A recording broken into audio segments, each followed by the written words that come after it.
kembali lagi di Donuts episode yang keempat. Nah, teman-teman gak berasa banget kita udah 1 tahun lebih nih. Kita di rumah aja dan kuliah online kayak gini. Nah, jadi gak bisa dipungkiri juga bahwa emang bener sih yang orang-orang bilang kayak sosial media itu jadi kayak sahabat kita. Karena kayak tiap hari kita cekin notif, kita liatin sosial media, dan lain sebagainya. Tapi ada juga ternyata orang-orang yang membatasi penggunaannya nih dalam pemakaian sosial media ini. Jadi itu dinamakan sosial media detox dan hari ini kita akan bahas lebih lanjut. Tentunya aku seperti biasa tidak sendirian, ditemani oleh seorang speaker yang sudah sangat berpengalaman dan sering mengelola sosial media dan ya sangat terpercaya sekali. Jadi kalian bisa mengambil poin-poin penting dari podcast hari ini. Langsung aja kepada Civeli, dipersilakan untuk memperkenalkan diri. Oke, thank you Bella. Halo semuanya, buat yang dengerin podcastnya, kenalin, aku Felicia. Terus apalagi ya, apa sih kenalannya? Aku udah lulusan dari UPH juga, dan sekarang aku kesibukannya lagi ngurusin usaha keluarga sama usaha sendiri sih. Terus seperti yang Bella udah mention juga, ya aku lumayan sering social media detox gitu. Salam kenal. Iya guys, jadi bahkan hari ini pun pas aku mau nge-stalk IG-nya Civeli itu ternyata lagi di detox. Aku Maaf ya, bingung sosial medianya hilang kemana gitu ya. maaf lah, maaf. Oke, aku sebelumnya juga udah pernah nih dengerin sesi yang dibawain sama Civeli tentang sosial media. Kalau Civeli ingat, jadi Wow, ya, di ya, ya. program kerja BEM yang lain aku tuh udah pernah dengerin dan menurut aku menarik banget. Jadi alangkah baiknya kalau teman-teman juga bisa dapat dari sharing-sharing Civeli hari ini. Iya, jadi kita langsung masuk ke topiknya aja. Oke, jadi kan mahasiswa saat ini lagi kayak sering main sosial media lah ya, karena di rumah gitu. Nah, menurut Civeli sendiri, apa sih dampak yang ditimbulkan nih dari sosial media terhadap pengguna-penggunanya? Dampak yang baik atau buruknya, atau dua-duanya? Dua-duanya, mungkin bisa positif Dua-duanya. dilihat ya. Mungkin yang positif dulu kali ya. Kalau positif sih ya karena kita juga emang kebanyakan di rumah gitu kan. Ya mesti kayak sosial media ini jadi alat kita untuk ya bersosialisasi ya nggak sih? Kayak untuk tetap terkoneksi dengan teman-teman kita atau keluarga kita yang jauh gitu. Terus juga kita jadi bisa belajar banyak, bisa dapat banyak informasi juga gitu kan dari sosial media. Terus kita juga bisa dapat banyak hiburan gitu kan.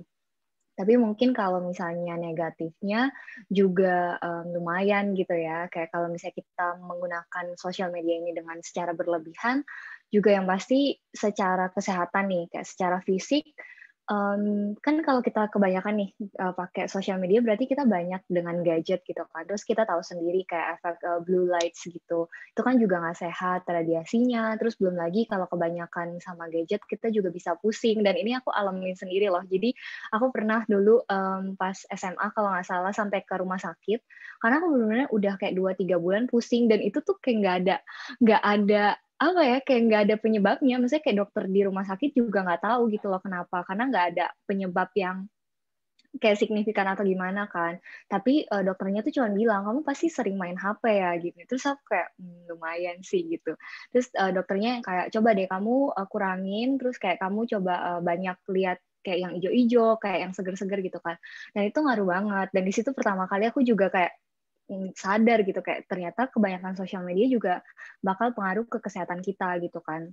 Terus belum lagi kurang tidur ya nggak sih kayak berapa banyak Benar-benar. mahasiswa yang kayak jadi kurang tidur gitu dan bahkan aku tuh ngerasain minggu ini. Jadi kan kayak Bella juga bilang ya kayak sosmed aku lagi hilang. Nah, dan di minggu ini tuh kayak jadwal tidur aku jauh lebih baik sih kayak paling jam 12 aku udah bisa tidur dan itu kayak tidurnya tuh enak banget kayak nggak gampang keganggu gitu loh.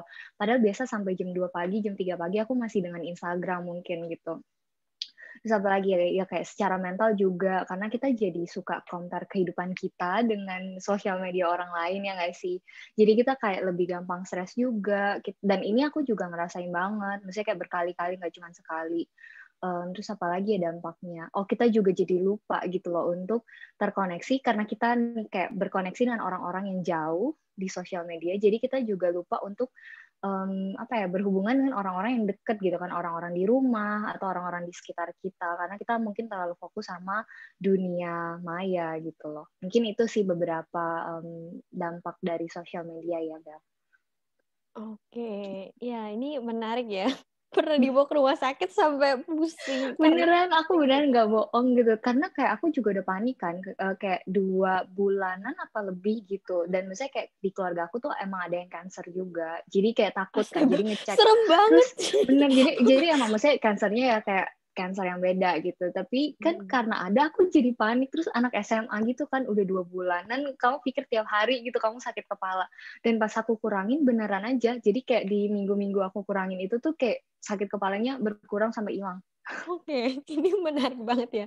Buat teman-teman mungkin yang sakit-sakit, pusing-pusing gitu kan, bisa kurangin penggunaan sosial media, mungkin itu benar juga gitu ya. Kalau Civali aja juga pernah kayak gitu, ya ini sangat menarik sih. Jadi emang sosial media itu bisa sebagai alat komunikasi dan bisa hiburan, juga kita bisa dapat informasi, tapi ya segala sesuatu yang berlebihan jadi kurang baik. Itu emang benar Bener-bener. sih. Nah, kalau menurut Ci Oscar sendiri kayak, nah ini kan yang Ci Oscar terapin kan jadi Ci Oscar sosial media detox gitu. Nah, sebenarnya sosial media detox itu apa dan contoh penerapan dari sosial media detox itu seperti apa sih, Ci? Sebenarnya sosial media detox dari yang kamu jelasin juga ya, kayak kita membatasi, penggunaan sosial media dengan, apa ya, secara sadar gitu. Kayak ngerti nggak sih? Bukan karena kita sibuk terus kayak, "Oh, kita nggak pakai sosmed," tapi dengan, sadar kita kayak memilih untuk, "Oh, aku mau, membatasi nih penggunaan sosial media aku," gitu. Dan caranya, ya itu dikurangin, ya kayak dibatasin gitu kan. Kayak dari yang normalnya ya sesimpel itu sih menurut aku. Dan mungkin, kalau mungkin kamu tanya lebih ke aplikasi yang emang real-nya gitu kali ya, kayak Mhm. bener-bener penerapannya seperti apa. Ya apa ya, kalau aku kan kayak udah social media detox tuh bertahun-tahun gitu, maksudnya kayak bukan selama bertahun-tahun, tapi kayak udah pernah cobain lah dalam berapa tahun terakhir ini. Mostly dari kuliah sih sebenarnya. Nah, karena kuliah aku punya, banyak tanggung jawab di organisasi, terus juga tugas kuliah, jadi aku mungkin nggak bisa seenak jidat sekarang gitu ya, kayak sosmed detox tuh dengan yang kayak bisa berbulan-bulan gitu kan. Jadi mungkin kalau dulu aku membatasinya dengan, oh sehari aku cuma berapa jam gitu, atau kayak aku, kalau misalnya di weekend aku sengaja kayak nggak banyak-banyakin, atau misalnya kayak ada waktu-waktu tertentu malah di weekend yang aku banyak, tapi kayak di weekdays itu aku kurang main sosmed, kayak gitu-gitu sih. Jadi, pertama mungkin tentuin dulu, cari tahu dulu kali ya, kayak kenapa perlu, sosmed detox gitu loh. Baru, tentuin sendiri aja kamu tuh mau batasinya berapa hari, berapa jam, atau kayak berapa bulan, gitu sih mungkin. Dan ya mulai antara hapus, aku udah pernah dari hapus, aplikasinya di HP gitu, jadi aku emang sama sekali nggak bisa buka, atau aku cuman sekedar deactivate, Instagram-nya, jadi tapi app-nya juga tetap ada. Kayak menurut aku banyak banget sih cara untuk kita social media detox gitu. Oke, oke. Aku jadi penasaran tiba-tiba kayak kalau Ci Oscar sendiri itu em, alasan terbesar, satu alasan terbesar Oh, yang membuat Civali tuh kayak akhirnya oke, gue sosial media detox gitu. hmm. Itu apa tuh kalau boleh tahu? Kalau dulu, kalau waktu kuliah ya, misalnya pas kuliah, alasan terbesar aku sih dan yang paling sering karena aku ngerasa, sosial media tuh jadi bikin aku lari dari tanggung jawab aku gitu. Misalnya kayak jadi sering melupakan tanggung jawab gitu kan, karena keseringan sama sosmed gitu. Itu sih alasan terbesar waktu kuliah. Tapi sekarang selama pandemi gitu kan, sejak lulus langsung pandemi gitu ya, aku merasakan kalau alasan terbesar aku itu lebih ke bukan karena aku jadi, addicted lagi sama sosmed sih gitu, karena aku ngerasa, oh aku udah bisa, manage itulah, tapi lebih ke karena aku kan sekarang lagi balik nih ke Manado gitu ya, sedangkan aku dari dulu tuh seneng banget di Jakarta, kayak teman-teman aku mostly di Jakarta, kayak plan aku tuh mostly juga di Jakarta gitu kan. Dan di Manado aku cuma bisa ngelihat kehidupan teman-teman aku ya lewat sosmed gitu, dan aku ngelihat, oh teman-teman aku udah ada yang kerja dan aku belum dibolehin kerja gitu, terus teman-teman aku udah kayak bisa jalan-jalan nih, Jakarta aku belum bisa gitu kan. Jadi aku ngerasa, apa ya, aku bener-bener jadi kayak pressure juga gitu, misalnya aku jadi stres sendiri. Dan alasan lainnya karena kalau misalnya kamu pernah dengar aku sharing tentang sosmed, mungkin kamu jadi tahu ya, kayak aku pernah ngomong kalau aku ngerasa, sosmed ini menjadi salah satu platform untuk aku berbagi gitu. Kayak orang-orang yang mungkin follow aku dari lama tahu kalau aku suka sharing di sosmed gitu kan. Nah, Mhm. awalnya aku ngelakuin itu tuh kayak emang karena aku seneng gitu, tapi karena lama-lama banyak feedback kayak, Val aku seneng banget loh, terberkati banget kamu sharing gini gini gini. Aku lama-lama secara nggak sadar treat sosmed aku tuh bener-bener kayak tempat aku tuh bener-bener harus sharing sesuatu yang useful, kayak ngerti nggak sih? Dan jadi kayak aku Oh, mikirnya kayak paham. konten gitu kayak, "Oh, aduh hari ini mau kasih orang tuh belajar apa nih?" Kayak ngerti nggak sih? Sedangkan, ini maksudnya kayak pelajaran yang aku lagi pelajarin tahun ini juga gitu loh, kayak ya aku nggak harus gitu loh sampai treat sosmed aku segitunya, toh aku juga bukan bener-bener kayak influencer yang kayak bener-bener 24 jam tuh di sosmed gitu kan. Ya gitu sih, jadi aku, kalau akhir-akhir ini aku lebih sering detox karena kadang aku tuh secara nggak sadar udah termakan banget nih sama sosmed. Jadi aku kayak energinya semua ke sosmed dan, buat tanggung jawab lain atau kayak buat bisnis dan segala macam tuh bener-bener udah hampir nggak ada tenaga, ngerti nggak sih? Dan kayak jadi Mhm. sering compare hidup aku dengan teman-teman aku yang lagi di Jakarta juga, gitu sih. Aku nggak tahu, tapi kayaknya itu sesuatu yang banyak orang relate juga deh, karena Iya. akhir-akhir ini banyak yang sharing sama aku juga kayak gitu. Ya nggak sih? Kalian juga kah? Mhm. Iya, aku relate aku relate. Nggak, soalnya Gitu. emang bener sih sosial media jadi kayak pressure banget buat kita gitu sih. Hmm. Aku jadi penasaran juga kayak kalau Kenapa? misalnya, eee, mungkin kan yang nontonnya banyak panitia, kayak aku nggak tahu ya, ini Mmm, kayak kalau tadi denger Civeli bilang yang kayak, iya Instagram aku mesti kayak konten konten konten terus, kayak gitu kan. mhm, Tapi kalau misalkan di halnya kita sebagai panitia atau gimana, kan kita kan sering nge-post paid promote gitu kan. Dan aku jadi semakin mmm, terbebani kayak, kayak aku harus menyediakan konten lain selain paid promote gitu loh. Kayak mmm, kalau menurut Civeli kayak gimana sih harusnya aku menanggapi hal itu gitu? Itu membuat aku tertekan sih, tapi di satu sisi aku nggak bisa detox juga karena aku disuruh paid promote, jadi aku bingung gitu. mmm.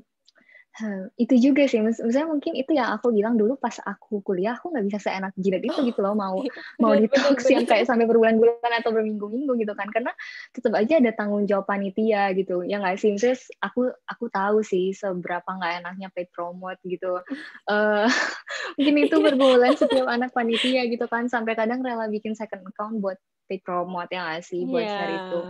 Tapi kalau menurut aku sih sebenarnya kalau misalnya idealnya kita ngomongin sosmed gitu kan, kalau misalnya kita ada paid promote, ya idealnya kita harus bikin banyak banget konten untuk supaya paid promote kita ini nggak, jadi yang dominan gitu dari konten-konten kita. Mmm, Kayak gimana pun juga mungkin kayak kita masih banyak, share kayak konten-konten yang juga useful dan juga kayak penuh, apa ya, ya kayak ada isinya lah dibanding cuman kayak kita paid promote gitu kan, atau kayak kita selling gitu kan lewat story-story kita atau feeds-nya kita.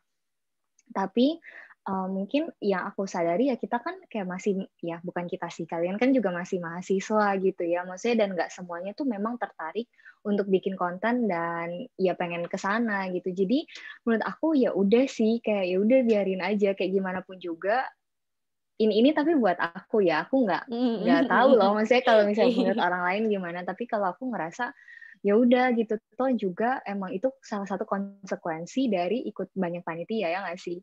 Maksudnya kayak Betul, iya gimana sih. pun juga ya tapi gimana pun juga mungkin kayak kalian yang pilih gitu plus minusnya. Oke, plusnya kalau kalian banyak ikut panitia jadi punya banyak pengalaman, punya kayak kalian belajar banyak, banyak koneksi gitu kan. Kalau itu yang kalian cari, ya udah go for it gitu loh. Toh juga nanti kalau misalnya kalian udah lulus, kayak ya followers kalian tuh bisa balik lagi atau mungkin kayak bakal nambah dengan misalnya kayak ya udah followers-followers yang emang ngikutin kalian untuk konten kalian gitu ya nggak sih? Maksudnya karena kadang aku ngerasa kita terlalu terbebani sama paid promote, jadi kita tuh juga kayak ngerugiin, mungkin kayak online shop atau apa yang percaya sama kita gitu loh buat promote kayak bisnis mereka gitu kan. Buat Mhm aku sih mhm. gitu, misalnya toh juga memang ya masa-masa kalian organisasi ya emang masa-masa paid promote, kayak itu tuh udah kecuali kalian bisa cari dana dengan cara yang lain gitu kan tanpa paid promote, cuman kan agak susah juga. Kayak gitu sih menurut aku. Karena ini juga bukan hard truth ya, tapi gimana ya, maksudnya kayak ya kadang mungkin, kayak kita ngerasa, oh konten kita tuh dicari banget, kayak kita tuh nggak boleh nih kayak ngepost yang jualan atau gimana. Tapi kan kayak itu mungkin juga cuma perasaan kita gitu kan.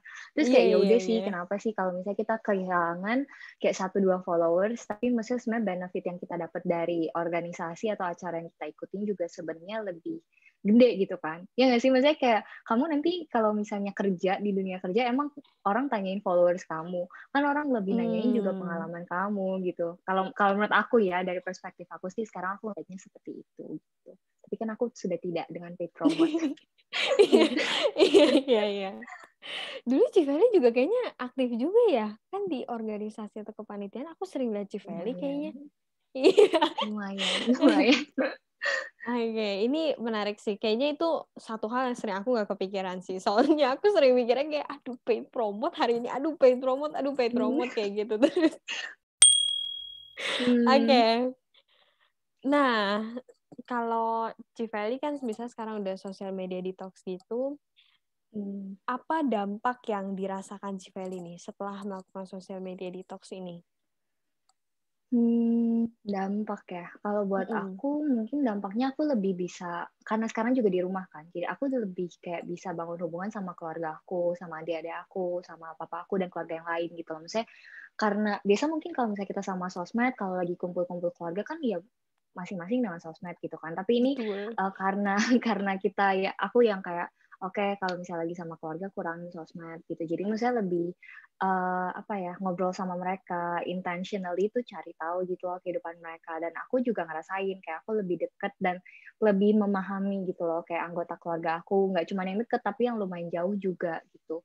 Terus juga aku lebih tenang sih sekarang orangnya. Kalau dulu tuh aku ngerasa aku FOMO banget, tahu kan FOMO, kayak fear Iya. of missing out gitu kan, kayak kalau misalnya aku nggak di sosmed tuh kayak, atau kalau misalnya orang ngobrol terus aku suka itu apa, kok aku nggak tahu, aku harus cari tahu, kayak ngerti Iya, nggak ya. sih? Kalau Paham, paham, kalau paham, sekarang paham. aku kayaknya lebih kalem gitu. Kalau misalnya orang nggak tahu, aku nggak tahu. Terus orang yang kayak, emang lu nggak tahu ini? Aku yang kayak, enggak. Emang itu apa ya? Ya kayak ya udah chill aja. Emang kita juga nggak perlu tahu semua hal gitu kan. Terus Betul. juga aku belajar untuk lebih ini sih, kayak apa ya, kayak aku lagi nanamin mindset kalau nggak adil banget kita membandingkan kehidupan nyata kita nih, kehidupan sehari-hari kita dengan highlight-nya orang, karena kan sosmed itu highlight kita ya nggak sih, Iya. secara sadar nggak sadar, mau kita bilang kita apa adanya di sosmed, kita tuh apa adanya, dengan apa adanya kita menunjukkan ya sisi terbaik kita, ya nggak sih, maksudnya Betul, betul.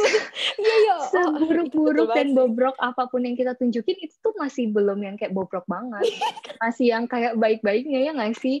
Dan Iya, iya, ya iya. sebenarnya maksudnya pasti banyak banget hal yang kita tuh nggak tahu gitu loh dari kehidupan orang lain. Dan benar aja, misalnya pas aku ngobrol sama orang, aku misalnya nih aku kayak anggap aja aku ngobrol sama kamu ya gitu, anggap kita udah kenal. Terus aku kayak, gimana? Kayak enak banget ya sekarang kuliah gini gini gini. Terus kamu baru cerita nih kayak, enggak sih sebenarnya kayak kuliah tuh gini gini gini. Tapi kan aku nggak tahu karena kamu nggak menunjukkan itu.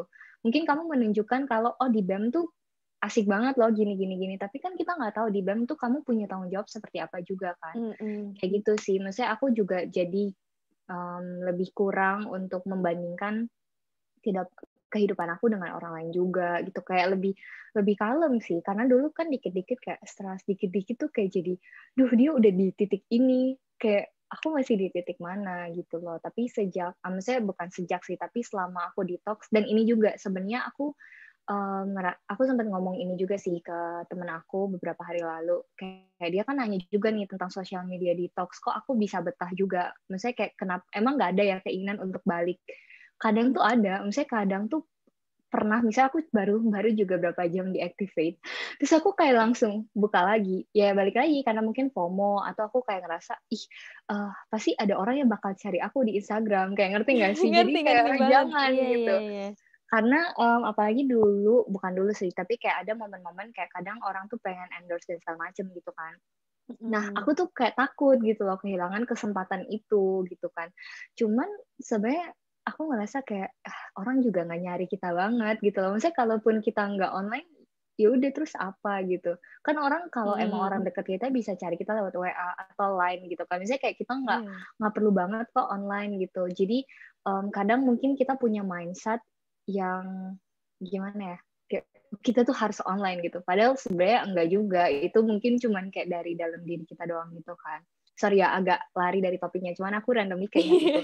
Dan aku juga keinget kayak masalah intention gitu. Kayak misalnya mungkin penting juga apa yang kamu lakuin ketika kamu detox gitu kan. Nah, kalau aku detox, karena aku ketika detox ya gitu, aku reconnect lagi sama keluarga aku, atau enggak aku ngelakuin hobi aku. Misalnya kayak aku coba belajar, misalnya kayak painting, atau aku baca buku, atau aku kayak devotion dan segala macam. Ya menurut aku, karena aku juga melakukan hal-hal yang positif dan bikin aku juga happy, bikin aku tuh misalnya kayak dapat benefit yang positif. Jadi aku ngerasa ya dampak dari detox aku tuh positif juga gitu. Tapi pernah juga ada juga masa di mana aku detox, aku matiin Instagram aku dan juga sosmed aku simply karena aku pengen menarik diri dari orang-orang aja. Dan sebenarnya itu nggak salah, cuman kenapa aku ngerasa itu kurang positif buat aku, karena ketika aku menarik diri, aku kayak mengisolasi, ya, isolate myself gitu loh. Jadi dan aku nggak ngapa-ngapain, kayak aku cuma nonton Netflix terus, aku nonton drakor terus, kayak aku nggak do something yang useful juga gitu kan. Jadi maksudnya dampaknya juga menurut aku ya nggak ada dampaknya. Jadi itu juga sih, maksudnya mungkin kalau misalnya kamu tanya dampak sosmed di detox ke aku, itu juga bakal balik lagi ke apa yang kamu lakuin ketika kamu detox, ya nggak sih? Kayak kalau menurut aku sih kayak gitu. Kalau misalnya kamu do something yang useful, yang emang karena detox itu kan kayak istirahat kan. Nah kalau misalnya nih kayak aku mau istirahat, tapi aku nggak tidur gitu, aku nggak makan dengan yang sehat dan segala macam, ya juga kan kayak nggak sehat gitu. Kayak menurut aku gitu sih. Semoga menjawab. Sangat-sangat menjawab. Aku, iya bener sih, kayak aku sempat kepikiran untuk detox, tapi kayaknya aku kalau detox, bener aku bakal nonton Netflix sampai nggak Iya, tidur. tapi Jadi kayak nggak guna sebenarnya gitu. juga kayak nonton tuh, misalnya karena aku juga gini, kayak orang tuh jadi apa ya, kayak harus produktif gitu, harus something yang useful gitu. Karena sebenarnya kamu mau nonton Netflix gitu-gitu juga nggak apa-apa, tapi balik lagi kali ya, kayak yang berlebihan, dan kalau cuma itu juga kayak nggak bakal itu. Tapi itu juga hal yang bikin aku tuh sebenarnya senang buat detox, karena aku jadi punya waktu untuk kayak, oh aku mau nonton drakor gitu lah, atau aku mau nonton apa gitu kan, kayak gitu sih. Do something that makes you happy lah. Wih. Oke, ya pertanyaan ini menjawab semuanya sih. Tadi juga aku sebenarnya pengen nanyain soal kayak sebenarnya Cici tuh terpaksa nggak sih melakukan detox itu, kayak aduh demi menjauhi dampak-dampak buruk terpaksa gitu, kayak masih ada keinginan buat balik, dan ternyata memang ada sebenarnya kayak yang tadi. Kadang ya ada. Iya, tapi ya terlebih dari itu ya sosial media detox, balik lagi ada baiknya juga ya kita melakukan itu untuk menghindari dampak-dampak buruk dari sosial media. Ya salah satunya mungkin yang paling relate sih yang tadi Cici bilang sih, soal kita jadi kerap membandingkan diri dengan orang lain, dan yang orang lain tunjukkan pada itu kan belum bobrok-bobrok, dia paling bobrok. True. Sama lah, kayak kita juga nggak nunjukin yang bobrok-bobroknya hidup kita gitu kan. Iya, betul banget. Oh, sama ini, sorry, aku ada, maaf ya, ini nambah lagi. Jadi aku kemarin ditanyain tips kalau misalnya sosmed detox gitu kan. Nah, ini sebenarnya tips yang kayak sama lah untuk kalian mengurangi habit yang kurang baik juga, yaitu dengan bikin buka sosmed itu kayak sesuatu yang susah banget gitu, kayak dilakuin. Kalau misalnya nih, contohnya, kalau aku, kan kalau misalnya kita pakai HP, biasa yang di bawah sini tuh apps-apps yang emang penting banget. Ya nggak sih, yang kita sering buka. Nah, Betul. dulu sampai minggu lalu itu Instagram masih di situ, masih salah satu yang di bawah. Jadi aku auto tuh kayak buka mata, mau tutup mata pasti itu, karena aku emang dengan jelas lihat itu kan. Tapi bikin itu lebih susah gimana? Aku sembunyiin foldernya, kayak sembunyiin di tempat yang aku tuh bakal jarang buka. Dan kayak itu rame. Misalnya aku masukin folder lagi, dan foldernya di halaman yang kayak di belakang-belakang, kayak ngerti nggak sih? Jadi aku harus swipe dulu baru nemu. Ngerti. Bikin itu susah. Atau bikin time limit. Jadi misalnya aku juga, ini mungkin agak aneh ya, tapi ini ngaruh banget serius. Jadi aku limit misalnya di Instagram aku sehari cuman aku bisa buka 1 jam gitu kan. Passwordnya aku minta orang lain yang bikin. Jadi bukan aku yang tentuin passwordnya. Jadi aku juga nggak akan tahu passwordnya itu apa. Serius, ini aku nggak bohong, tapi ini ngaruh banget. Misalnya kalau kalian mau cobain deh, kayak, dan aku tuh sampai bilang waktu itu, aku ngomong ke adik aku, jangan kasih Cici passwordnya, mau Cici semohon-mohon apapun. Yaudah, jadi ya udah Oh. kayak 1 jam di hari itu habis, ya udah limit aku buat sosmed habis gitu. Kayak buat aku itu sih, dan sebenarnya juga bikin itu ya apa ya, bikin itu sesusah itu, dan bikin detox itu sesuatu yang kesannya menyenangkan gitu. Kayak ketika aku detox, oh aku akan melakukan hal-hal yang menyenangkan. Terus ketika aku detox, kayak apa ya, oh aku bisa ngapain dan segala macam. Bikin itu pokoknya bikin apa ya, mungkin itu reward kalian kayak atau gimana. Jadi apa ya, bikin hal yang emang positif ini lebih gampang untuk dilakukan, dan yang kalian mau kurangin itu lebih susah dilakukan. Mungkin itu salah satu tips yang bantu aku banget juga sih selama social media detox. Cara yang sangat menarik ya, membuat sosial media Mungkin itu aneh ya. sulit untuk diakses. Ya, aku nggak pernah kepikiran itu sih. Oke. Ini terakhir banget, aku pengen minta Civeli nih buat kasih pesan-pesan untuk para mahasiswa UPH yang sering menggunakan sosial media. Oke. Mm-mm. Mungkin itu kali ya, kayak sosmed tuh bukan cuma sosmed sih, tapi apapun yang kita gunakan itu pasti kalau berlebihan juga nggak baik gitu kan. Dan maksudnya ya inget aja gitu loh, misalnya apa yang orang share di sosmed pun seterbuka apapun, pasti mesti ada hal-hal yang kita nggak tahu gitu loh dari kehidupan mereka. Sama lah kayak kita juga pasti banyak hal kehidupan personal kita yang kita nggak share di sosmed gitu kan. Jadi be wise, dan juga apa ya, belajar untuk nggak terlalu taruh pressure lah ke diri sendiri, simply karena kita ngelihat kehidupan orang lain gitu loh lewat sosial media apalagi gitu kan.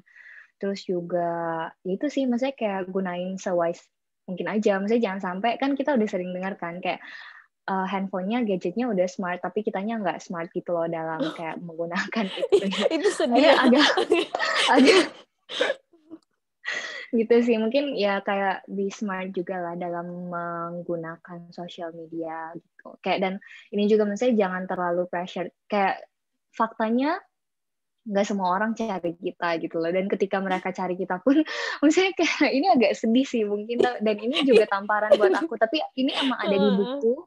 Dan aku minggu lalu kan kayak record podcast juga sama salah satu orang yang menurut aku emang insightful banget, dan dia ingetin aku juga gitu kayak nggak ada kok yang nyariin kamu gitu loh. Maksudnya kayak nggak ada gitu, kayak beneran loh, sepenting apapun kamu. Mungkin beda ya kalau kamu siapa sih ya, influencer di sosmed yang emang orang tuh cari terus gitu kan. Tapi kan kita juga nggak banyak kesibukan lain gitu loh. Gitu juga. Maaf ya kurang memotivasi mungkin. Tapi semoga itu menjawab gitu. Oke guys, gunakan sosial media kalian dengan sebaik-baiknya, sebijaksana mungkin. Tadi be smart, be wise. Iya, oke, mantap. Oke, thank you banget Civeli yang udah menyempatkan waktunya hari ini buat syuting bareng Donuts. Dan buat teman-teman yang nonton juga thank you banget. Jangan lupa kalian untuk like video ini, dan feel free juga kalau kalian punya saran-saran topik untuk Donuts melalui komen atau DM IG BEM. Oke, sampai sini aja teman-teman. Thank you sekali lagi dan sampai bertemu di episode selanjutnya.